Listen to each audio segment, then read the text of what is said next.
Terik mentari menyusuri tapak kaki melangkah. Tongkat kayu berdaun menopang raga tak mampu berjalan. Senja melamun memasuki anak kampung. Malam menyapa pendamping lapangan bersama warga desa dampingan. Canda tawa terpapar dalam membagi pengalaman. Tamparan pemahaman membius hening seketika. Tatkala ada arahan terselip di antara yang ada. Ocehan dangkal mengambang sok jagoan. Itu biasa. Sebelum bantal merayu, kepala bersandar, mata berkatup dalam rangkulan malam. Kubuka kembali catatan harianku itu. Dibaca berlahan, mengajak pena untuk kembali menari, menggoreskan semua kesenangan hati, bahkan luka batin. Bila mengingat penolakan di siang tadi, menjadikan semua rasa sakit sebagai motivasi, hingga tiba rasa saling mengasihi, karena kita pernah saling berbagi.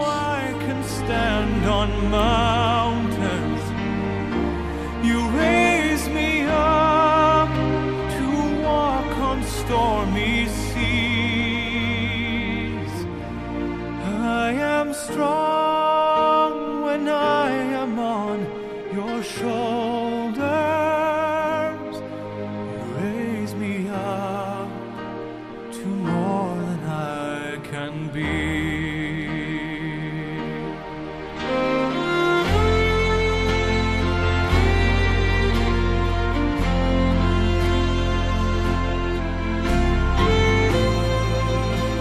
Tidak pernah saya duga kalau nantinya akan diberi kepercayaan oleh Yayasan Komodo Indonesia Lestari atau yang lebih akrab dengan Yakines untuk menjadi pendamping lapangan. Selain mendampingi para petani, ini juga menjadi kesempatan bagi saya untuk belajar tentang kenyataan yang jauh lebih luas dari pandangan saya. Saya harus belajar lagi bagaimana harus bertani yang lebih baik dan lebih bermartabat. Menyandang gelar sarjana tidak berarti saya tahu segalanya. Pendidikan hanyalah pintu masuk bagi saya agar lebih rendah hati, supaya mampu mendengar dan melihat berbagai hal yang baik. Hal baik yang sekarang harus saya lihat, dengar, dan harus saya pelajari adalah tentang pertanian yang berkelanjutan, atau pertanian yang ramah lingkungan, atau pertanian dengan pola organik. Saya menyelesaikan pendidikan sarjana di Universitas Katolik Widya Mandira Kupang. Setelah berjalan kemana-mana untuk menjalankan pekerjaan, saya akhirnya harus memutuskan untuk pulang ke kampung. Di kampung halaman saya mulai mengawali karir baru sebagai seorang petani muda.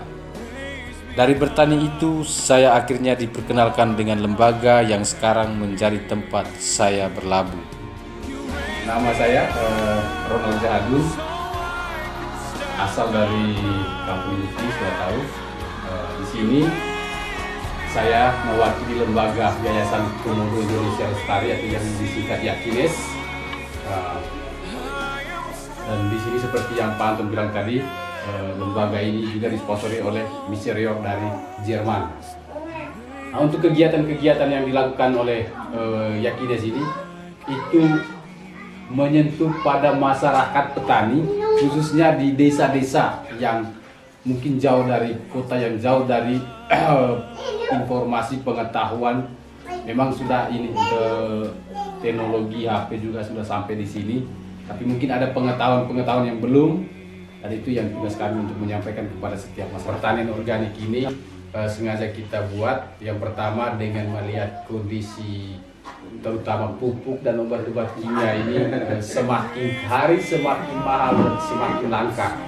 Makanya kehadiran kami dari Yakines untuk membantu bersama petani untuk mengembangkan pertanian pengolahan pupuk dan pestisida organik yang bisa dimanfaatkan di semua tanaman. Pupuk ongancing, dengan boja, uti pun semua jenis tanaman itu. Di pupuk organik dan pestisida organik Untuk di sini saya mendampingi dua desa, Desa Watuku dengan Desa Sewar.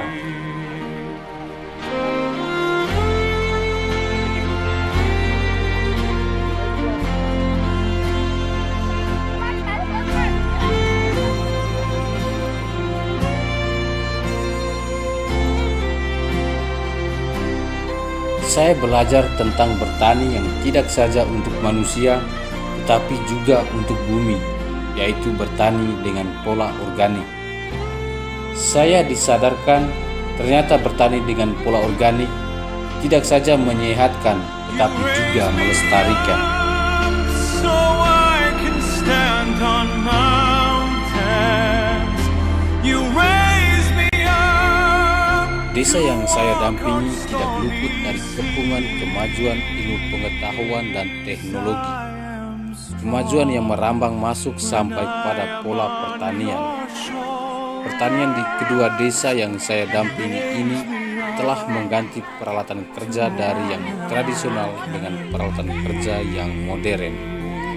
Cara kerja lama ditinggalkan dan memakai cara kerja modern atau cara kerja baru. Alasan yang paling mapan adalah biar lebih cepat dan lebih mudah. Di balik kemudahan yang ditawarkan itu, tersaji duka dan kesedihan. Sedih karena pertanian kini sedang dikepung oleh berbagai produk kimia. Pertanian kita sedang dalam genggaman kuat oleh kuasa para pemilik modal atau kaum kapitalis.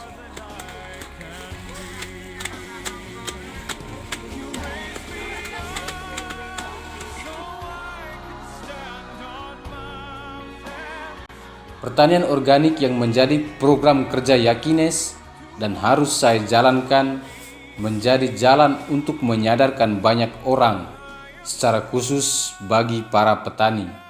Pertanian dengan pola organik menjadi gerakan kesadaran bagi kita manusia untuk dapat menjaga dan melestarikan bumi. Meski demikian, gerakan untuk menyadarkan itu berjalan bukan tanpa rintangan. Menyadarkan petani untuk kembali bertani yang ramah alam berarti mengajak mereka meninggalkan zona nyaman. Suatu keadaan yang serba mudah dan serba cepat dan harus memulai sesuatu keadaan baru, situasi baru. Suatu situasi yang menghargai proses, yang memakan waktu lama dan berkepanjangan. Itulah pertanian dengan pola organik. Hasil memang tujuannya, namun prosesnya tetap dikedepankan. Titik tuju adalah hasil yang berkualitas dengan proses yang berkualitas pula. Hingga kisah ini saya tuliskan, masih terbayang penolakan yang pernah saya rasakan. Memang ada banyak yang dengan tulus hati mengikuti ajakan. Namun tidak sedikit ajakan saya hanya berbuah sinis. Masih banyak petani di desa dampingan yang menganggap pembuatan pupuk dan pestisida organik hanya membuang-buang waktu, atau yang lainnya beralasan tidak memiliki banyak waktu untuk ikut bergabung dalam pelatihan pembuatan pupuk dan pestisida organik. Apapun keadaannya dan bagaimanapun sulitnya, saya berniat untuk terus bersabar. Karena orang sabar akan sukses di mana saja ia berada. Ini jadi motivasi dasar bagi saya untuk terus berjuang. Saya terus berusaha meyakinkan dan menyadarkan petani dampingan bahwa pertanian dengan pola organik tidak membuat seorang pun akan merugi. Semua bahan dasar pembuatannya ada di sekitar tempat tinggal kita,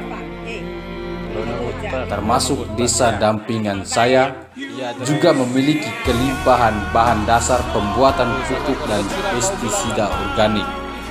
Jumlahnya pun tidak terbatas.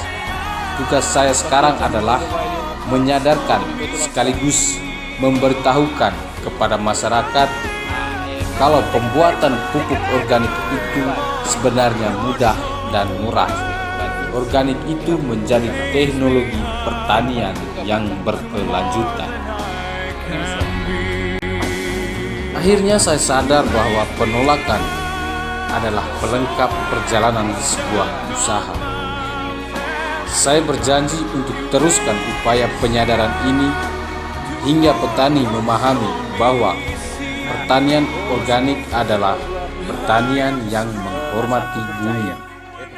Pertanian yang tidak saja diperuntukkan bagi manusia saja, tetapi juga suatu model pertanian yang lebih selaras dan berlaku ramah pada alam.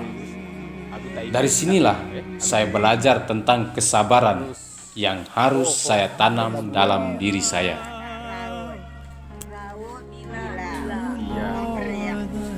Tahu apa? Ala sitiu, honggora, iya. honjati. Tahu no hasa jati itu. Saung deru, saung kaung, bloke sita. Berarti memang itu gak? Gurus, pait, geo, mas, bau. Tahu memang mesin. Nah, hot parut ike bau gak ho ngasaga fungisida. Bahan itu bau gak? Sairi, Malia, Telubune, Pak Laja, 15 tiu, anu Bapak Putih. Apa? Nah, itu kudu hama. Penyakit itu kan tema itak tiba-tiba kan maka reaksi oleh boja oleh ya sanggih tampon ike. Nah, pestisida hoga kudu misalkan hama atau italitet nengap apa kole reka itu pokoknya sanggit atau italite bertiman hone main boga pait geo mas bau itu. Pait geo bau. Nah, timitsa ho terakhir hot netong ho sampering Jaka merah. Jati. kuntam nio Kuntamnio. itu namanya itu sebenarnya ho bisa nekin bisa don bisa liter udah madot deh. Nah, so diang sekitar 3 minggu harus 3 minggu jangga itu kok bagi sih ya bagi ngaci semprot di ite boleh mabok boleh. Nah, empat hot pandai di teho ngaci tertinggal lah tapi me pandai ho empat bayi munak muku terasi tapi me beli laut tuh setengah